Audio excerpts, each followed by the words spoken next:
Welcome to Prema's vlog. இன்னைக்கு என்ன செய்ய போறோம்னா எக் புஜ்ஜி செய்ய போறோம். அதுக்கு தேவையான பொருட்கள்: ஜீரகம், சோம்பு, மல்லிப்பொடி, மிளகாய் பொடி, chicken masala, turmeric powder, capsicums, red chillies, egg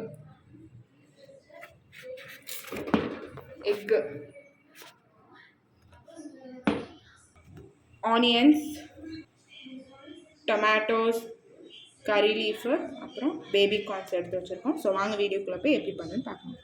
so first வந்து நெய் போட்டுக்கலாம். 1 டேபிள் ஸ்பூன் சேர்க்குறோம். அடுத்து சோம்பு, அடுத்து சில்லி, அடுத்து ஆனியன். இப்போ ஆனியன் நல்லா வதங்கட்டும். இப்போ கருவேப்பிலை நல்லா வதக்கிடலாம். வெங்காயம் இதெல்லாம் போட்டு நல்லா வதங்கினதுக்கப்புறம் தக்காளி சேர்க்கலாம். இப்போ வெங்காயம் நல்லா வதங்கிடுச்சு. இப்போ பேபி கார்ன் சேர்த்துக்கலாம். இப்போ கொஞ்சம் நேரம் பேபி கார்னை நல்லா வதக்கிக்கலாம்.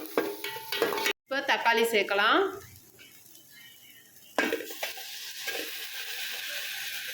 இப்போ தக்காளி சேர்த்து நல்லா தக்காளி வதங்கட்டும். உப்பு சேர்த்துக்கலாம். இப்போ கொஞ்சம் உப்பு சேர்த்துடலாம். அப்போ தான் தக்காளி வேகமாக வதங்கி எழுதுவாங்க. இப்போ இதில் கேப்சிகம்ஸ் ஆட் பண்ணி நல்லா வதக்கி எடுத்துக்கலாம்.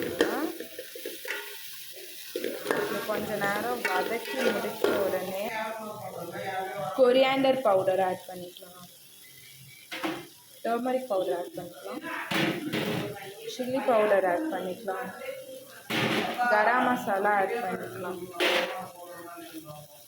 போட்டு நல்லா மிக்ஸ் பண்ணிக்கலாம்.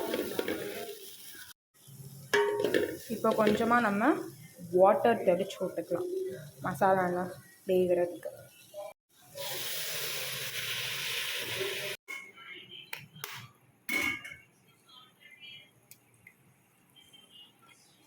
இப்போ உங்களுக்கு தேவையான அளவு முட்டையை உடச்சி ஊற்றிக்கோங்க. நாங்கள் ஒரு 3 முட்டை ஊற்றிருக்கோம். இப்போ எக்கோட அந்த கிரேவி ரெண்டும் மிக்ஸ் ஆகிற மாதிரி நல்லா கலந்துக்கிடணும்.